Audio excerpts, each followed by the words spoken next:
Alguém já te contou uma história e teve que parar essa história pela metade? O que você sente quando alguém não termina a história que estava contando?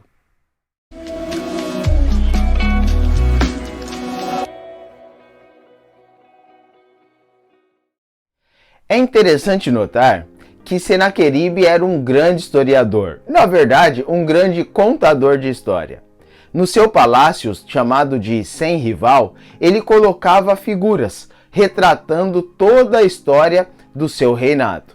Mas é interessante que quando ele vai contar a história da sua luta contra Ezequias, ele diz o seguinte: ele tomou 46 cidades fortificadas, sitiou Jerusalém e fez de Ezequias, o judeu, um prisioneiro em Jerusalém, e este era, em sua residência real, como um pássaro em uma gaiola. Veja só como Senaqueribe conta a história, dizendo que Ezequias ficou preso em seu próprio palácio. Mas na verdade, isso não ocorreu. Senaqueribe não conseguiu invadir Jerusalém e também não conseguiu colocar as mãos em Ezequias. E por essa razão, por ter conquistado as cidades que estavam em volta, mas não ter conseguido conquistar a cidade de Ezequias, ele conta essa história. Sejam sinceros, ele é realmente um homem publicitário, ou, no mínimo, um contador de história. Mas a Bíblia, ela conta tudo o que aconteceu. E você pode ver em Isaías capítulo 37, no verso 14, Ezequias buscando ao Senhor. E lá diz assim: tendo Ezequias recebido a carta das mãos dos mensageiros, leu-a, então subiu à casa do Senhor, estendeu-a perante o Senhor e orou ao Senhor. Ezequias não tinha dúvida que essa batalha só poderia ser ganha pelo Senhor. Deus já havia dado a notícia que Senaqueribe morreria ao voltar à sua própria terra, mas tudo isso é feito pelo próprio Deus. Veja o verso 20. Agora, pois, ó Senhor nosso Deus, livra-nos das suas mãos, para que todos os reinos da terra saibam que só tu és o Senhor. Ezequias começa a narrar aqui que uma das formas de todos os povos saberem que o Deus de Israel era o verdadeiro, era realmente Deus ganhando essa batalha. E você sabe o que aconteceu? Exatamente isso. O povo de Deus ganhou a batalha. O povo de Judá não precisou se mexer, nem ao menos lutar, porque Deus haveria de ganhar a batalha por eles.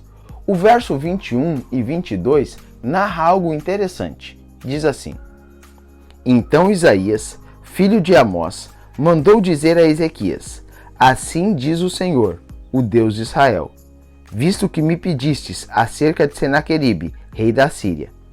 Esta é a palavra que o Senhor falou a respeito dele. A virgem, filha de Sião, te despreza e zomba de ti. A filha de Jerusalém meneia a cabeça por detrás de ti. Mas agora, o verso 23 mostra claramente o que aconteceu. A quem afrontaste e de quem blasfemastes? E contra quem alçastes a voz e arrogantemente erguestes os olhos?